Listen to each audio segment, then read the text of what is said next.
Всем привет! Мы продолжаем строительство небольшого бюджетного дома своими руками. И в частности в этом видео покажем укладку керамогранитной плитки на теплый бетонный пол. Поделимся своим опытом и хитростями в этом занятном деле. Ну а если ты видишь нас впервые, мы с супругой помогаем строить небольшой бюджетный дом для родителей. Весь процесс от покупки участка, возведения коробки, инженерных систем, отделочных работ и многое другое мы снимаем подробные видео и выкладываем на нашем канале. В этих роликах мы делимся практичным строительным опытом и озвучиваем реальные затраты, которые стремимся сделать максимально низкими. Если ты мечтаешь, планируешь или уже строишь дом своими руками, наш опыт будет для тебя полезным. Подпишись на наш канал.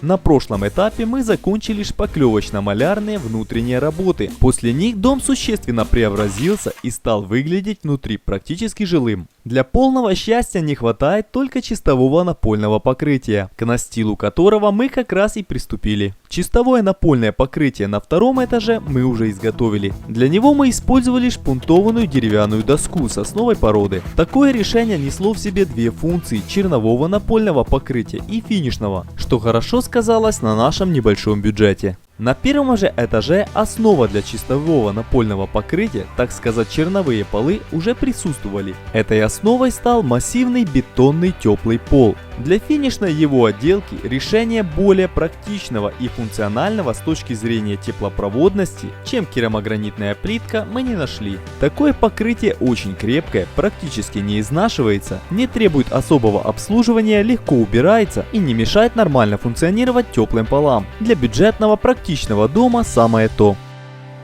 Бетонную основу под плитку жена пропитала обильным количеством грунтом глубокого проникновения. Для этого использовал обычный малярный валик, которому для удобства мы удлинили ручку. Грунтование укрепляет поверхность бетона, связывает свободную пыль, к которой не добралась уборка, и в общем увеличивает адгезию бетона с плиточным клеем, что на термически подвижном теплом полу будет не лишним. Бетонная плита теплого пола в нашем варианте имеет толщину более 10 см. Сделали мы это для того, чтобы пол накапливал тепловую инерцию, так как нагревать его по ночному тарифу на электроотопление обходится в 2 раза дешевле. Бетон готовили на месте и заливали плиту в один прием. Для облегчения укладки бетона нередко разбавляли его чрезмерным количеством воды. Ну и естественно количество воды от замеса к замесу никто точно не контролировал. Вылилось все это в чрезмерной усадке бетона. После застывания и высыхания воды при такой толщине плиты практически все маяки начали выступать над его поверхностью около 5 мм. Исправить это я решил с помощью остатков недорогого плиточного клея. Разбавив его до жидкого текучего состояния, с помощью длинного правила разгладил и заполнил все эти впадины. На этом этапе стоило бы проверить всю геометрию пола с помощью лазерного уровня, но я сделал это чуть позже, что вылилось в свои проблемы, о которых речь пойдет чуть далее.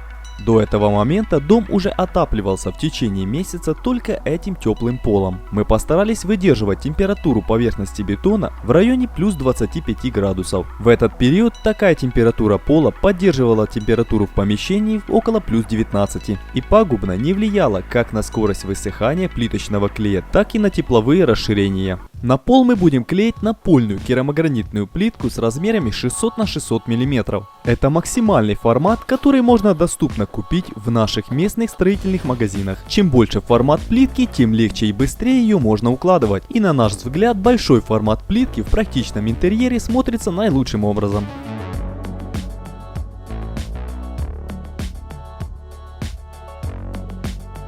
Керамогранит – это плотный материал, который практически не впитывает влагу, что существенно ухудшает его контакт с клеем. У моего друга, которому керамогранитную плитку на теплый пол клеил как бы профессиональный плиточник, вся плитка начала бухтеть и отрывалась практически голыми руками. Підняв дві плитки з легкостю, в итоге на плитке даже клея нема. Клей до основания держится нормально. При этом клей к основе держался хорошо, а к плитке не схватился. Друг доверился мастеру, который использовал обычный плиточный клей, без какой-либо дополнительной подготовки самой плитки. Что и привело к такому печальному результату, который задержал окончание ремонта наших друзей на целый месяц. Нужен твой совет. Стоимость специального плиточного клея по керамограниту, да еще с такими размерами и по теплым полам, получается в разы дороже. Но мы попытались перехитрить систему еще при укладке плитки в собственном доме. Тогда мы с женой, как и сейчас родители, при строительстве были сильно ограничены в бюджете. Купив почти в 3 раза дешевле уцененную керамогранитную плитку, мы с ужасом узнали, что стоимость специального клея для нее в тот момент стоила почти в 4 раза дороже обычного. Тогда у кума в остатках мы взяли ведро фасадной кварцевой грунтовки и покрыли ею керамогранитную плитку с обратной стороны. Этот грунт вододисперсионный, имеет плотную основу, как у акриловой краски, и в своем составе имеет кварцевый песок. Он отлично прилипает практически ко всем строительным материалам, а из-за наличия кварцевого песка в своем составе его поверхность получается грубой и шершавой, и с нею хорошо схватывается любой плиточный клей. В своем доме с этим грунтом на плитке мы использовали самый обычный плиточный клей SM11, и плитка на теплом полу отлично держится уже 3-й отопительный сезон. Так что этот метод проверен нашим опытом и временем. А стоимость ведра такой грунтовки, которой хватает на 60 квадратных метров плитки, даже меньше, чем один мешок специального плиточного клея. Этот же метод мы использовали и здесь, в доме отца. Правда, клей взяли немного подороже, эластичный и рассчитан для применения на теплых полах.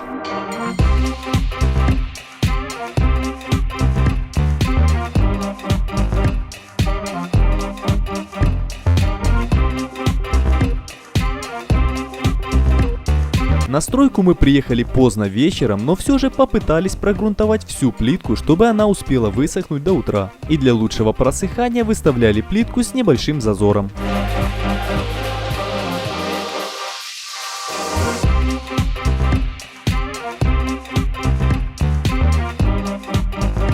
На следующий день мы уже приступили к укладке плитки.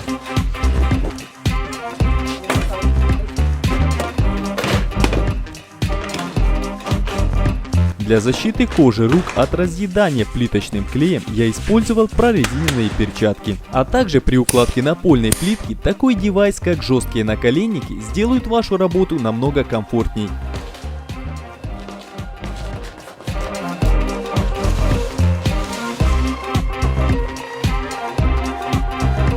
Замешивается плиточный клей достаточно просто, главное придерживаться указанного количества воды и замешивать столько клея, сколько успеете выработать до его схватывания.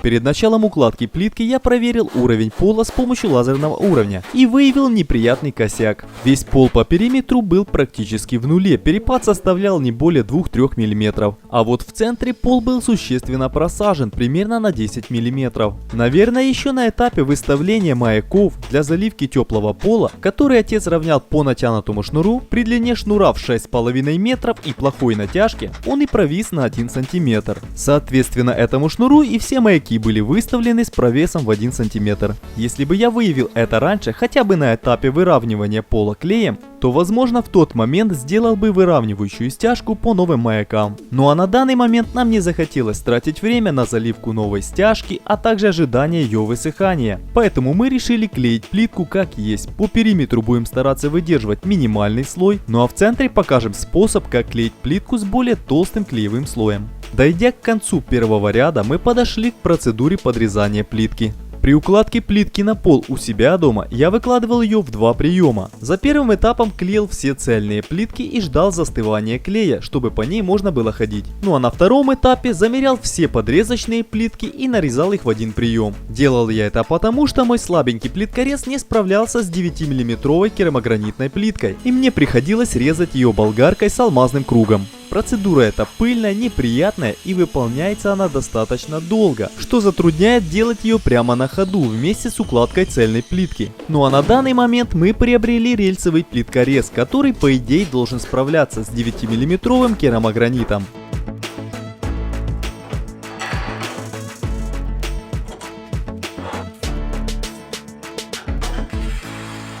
За счет жесткой рамы и самого рельса он без проблем справился с резкой керамогранита, что позволило вести подрезку прямо на ходу.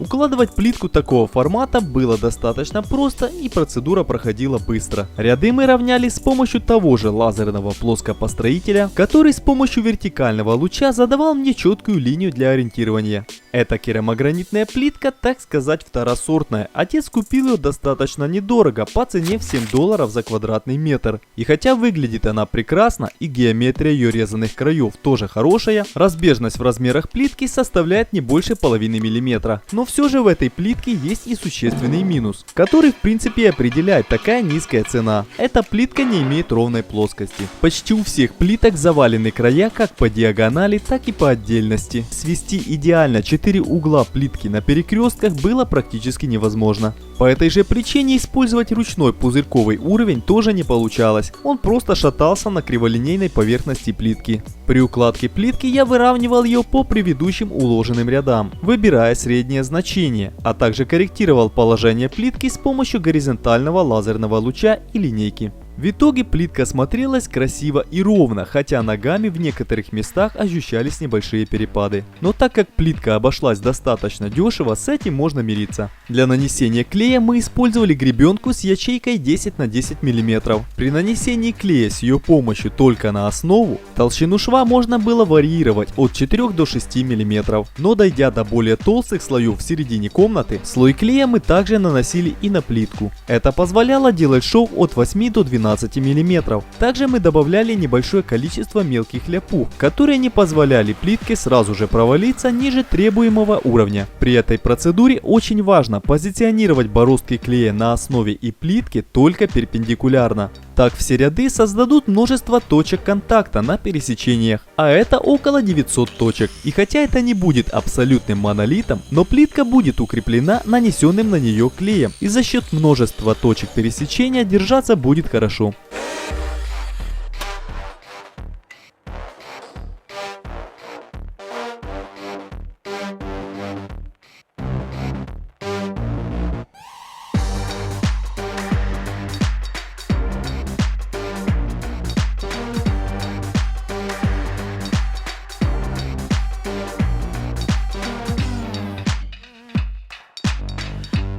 Перед нанесением клея на основу я всегда сначала наносил тонкий слой, который втирал в бетон. Эта процедура, как и грунтование, помогает хорошему сцеплению. Точно так же я втирал тонкий слой клея на сдир и на плитку, и даже на ту плитку, на которую клей не наносился. Два мокрых слоя клея при контакте идеально схватываются, образуя качественное соединение.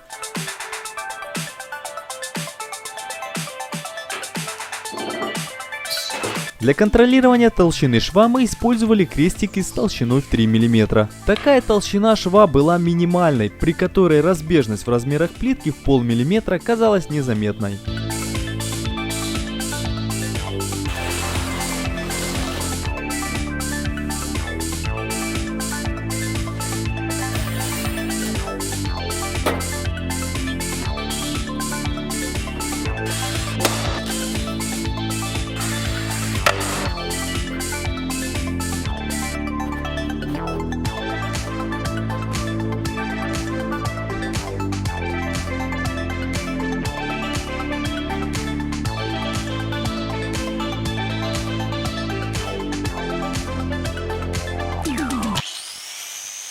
И даже при наличии хорошего плиткореза без подрезки болгаркой дело все же не обошлось.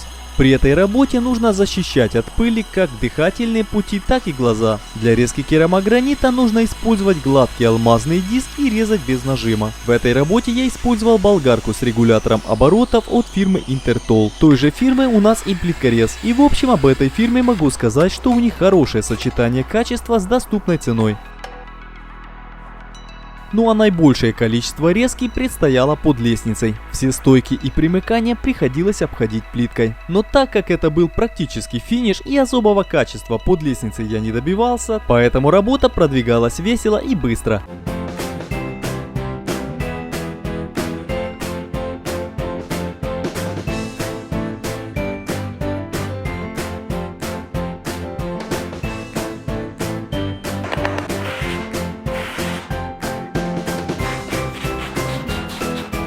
укладка плитки требует аккуратности и небольшого количества практических навыков. Совсем немного потренировавшись с укладкой плитки своими руками, сможете справиться и вы. Было бы желание.